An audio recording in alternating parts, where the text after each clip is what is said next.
में मौसम प्रणाली है, उसमें एक साइक्लोनिक सर्कुलेशन जो कल मध्य प्रदेश में था, जो साउथ वेस्ट एमपी पे है, और दूसरा एक south west Rajasthan adjoining Pakistan पे है 0.9 किलोमीटर वोमिन सी लेवल पे, और एक WD है वेस्टर्न डिस्टर्बेंस, वो 15 से आएगा, लेकिन इन सिस्टम्स का कोई विशेष प्रभाव गुजरात के वेदर पे नहीं रहेगा और मौसम आमतौर पे अगले 7 दिन तक शुष्क रहने की संभावना है। अब बात करते हैं अधिकतम तापमान की। तो अधिकतम तापमान कच्छ में थोड़े से कल डाउन आए थे, बाकी कोई विशेष बदलाव हुआ नहीं है। और सबसे ज़्यादा जो अधिकतम तापमान आया है अहमदाबाद में 44.1 डिग्री सेल्सियस दर्ज किया गया है। जो सौराष्ट्र कच्छ में सर्वाधिक तापमान था वो 43.8 राजकोट में आया है।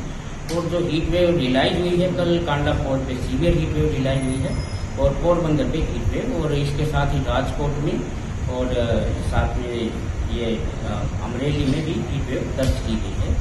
जो आज की कंडीशंस के अकॉर्डिंग हम देखते हैं तो मैक्सिमम टेम्परेचर आज कोई विशेष बदलाव नहीं आएगा, थोड़ा सा राइजिंग टेंडेंसी है कुछ जगह पे, और कल से ग्रेजुअली 2 से 4 डिग्री मैक्सिमम टेम्परेचर में फॉल आने की उम्मीद है अगले 3 दिन तक। उसके बाद फिर कोई विशेष बदलाव नहीं है, मतलब कि जो हीट वेव कंडीशंस हैं वो डे 1 और डे 2 में ही रह सकती हैं। उसको देखते हुए हमने आज सौराष्ट्र कच्छ में ऑरेंज अलर्ट के साथ रखा है हीट वेव, और कल हमने येलो अलर्ट के साथ सौराष्ट्र कच्छ में हीट वेव रखा है, और गुजरात रीजन में सिर्फ हमने डे 1 में हीट वेव रखा है।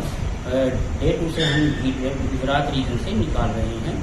जो हीट वेव के डिस्ट्रिक्ट्स है जो अफेक्टेड हैं, जो ऑरेंज है उसमें कच्छ है, सुरेंद्र नगर, राजकोट है।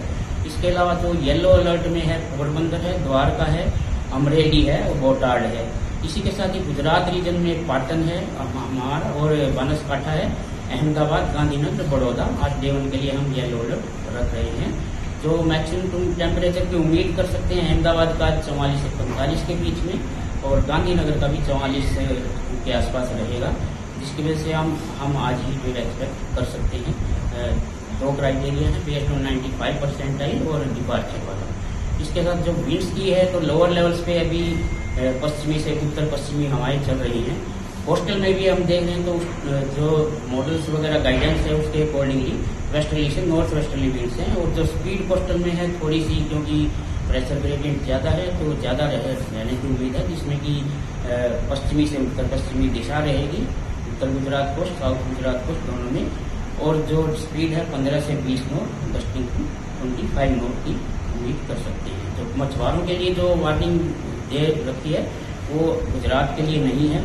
अरेबियन सी में जो सोमालिया कोस्ट है उसके लिए स्क्वाली विंड्स की वार्निंग है 45 से 55, गस्टिंग 65 किलोमीटर पर आवर की डे 1 से डे 3 तक जो अभी दी गई। अच्छा सर, ये 3 दिन टेम्परेचर में बढ़ोतरी होगी, उसका रीजन क्या है? 3 दिन में एक जो अभी नॉर्दर्ली कंपोनेंट ज़्यादा है, मैंने बोला अभी जो लोअर लेवल्स में वेस्टर्ली से नॉर्थ वेस्टर्ली चल रही है, लेकिन कल से थोड़ा नॉर्दर्ली कंपोनेंट कम हो रहा है। सेकेंडली जो स्पीड है वो हवा की थोड़ी सी बढ़ रही है लोअर लेवल्स में, जिसकी वजह से जो मॉइस्चर वाला पार्ट है, समुद्र वाली हवाएं वो थोड़ी सी आ रही, तो टेम्परेचर में उम्मीद कर सकते हैं 2 से 4 डिग्री ग्रेजुअली और होगा। 3 दिन के बाद में वापस हीट वेव आ सकता है? हीट वेव अभी 7 दिन तक हम प्रेडिक्ट नहीं कर रहे हैं, उसके बाद जो कंडीशन आएंगी उसके अकॉर्डिंग हम डिसाइड करेंगे। सर, आधिकारिक बारिश जून से शुरू होगी, इस बार क्या उम्मीद है, कौन सी तारीख? अभी आपको अपडेट मिल जाएगा। जो साउथ वेस्ट मानसून एडवांस हो रहा है, और उम्मीद कर सकते हैं कि 16 तारीख तक जो अपना साउथ बे ऑफ बंगाल है और अंडमान सी है एडजॉइनिंग, और अंडमान निकोबार के कुछ पार्ट्स में हम मानसून 16 तारीख को साउथ वेस्ट मानसून एडवांस होने की उम्मीद कर सकते हैं। अच्छा सर, टेम्परेचर में जो धीरे धीरे जो घटेगा, कितना टेम्परेचर डाउन होगा? मैम अभी एक्सपेक्ट करें 2 से 4 डिग्री तक।